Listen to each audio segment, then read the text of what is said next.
Hello everyone, and welcome back to another episode of Fun Friday Ideas with me, Susan Morgan, your speech-language pathologist.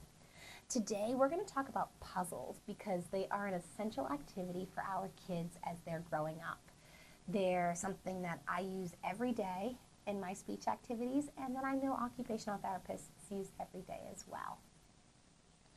The trick with puzzles, since they are such an independent activity, the trick with them is to get them to be interactive and dynamic and engaging. It's important that we're not just thinking about the requesting more with this task, but also the problem solving that goes along with it. So a lot of times what I like to do when I have a puzzle, I like to leave it with the pieces in. I used to take all the pieces out, take every single one out, and have the kids request each one by one. I want more. Or maybe I would give a choice of two. Do you want the bike or the sun? I want bike, I want sun. Or if I was working on object functions, I might have said, which one do I ride? I ride the bike, and then would put the bike in. Those are great activities to focus on memorization, but not exactly the best type of activity if we want to work on engagement and interaction. When you do it the other way, it's just a memorized activity.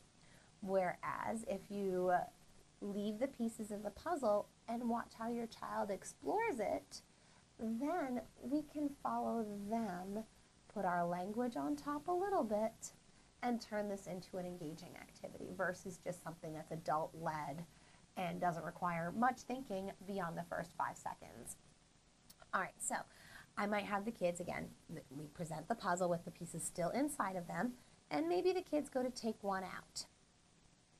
So now I might try and get that piece from them. I'm gonna get the bike, got it.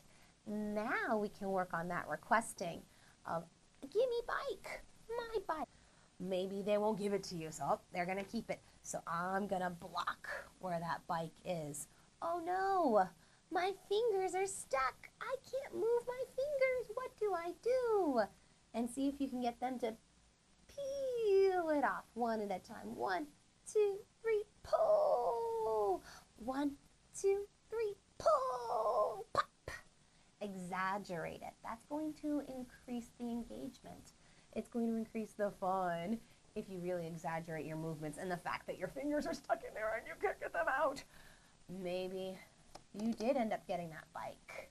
Now, one thing you could do is, oh no, where does it go? Play silly. I need help. Oh, help me please. What do I do?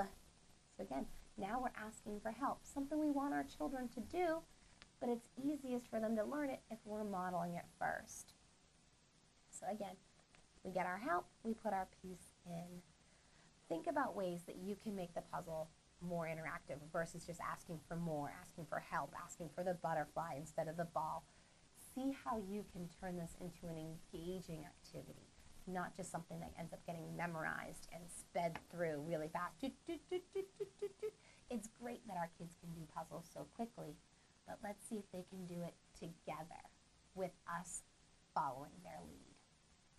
All right, guys, let me know in the comments below how you got into your puzzles this week and if you have any fun ideas for making them more interactive. Until then, have fun, and I'll see you next week.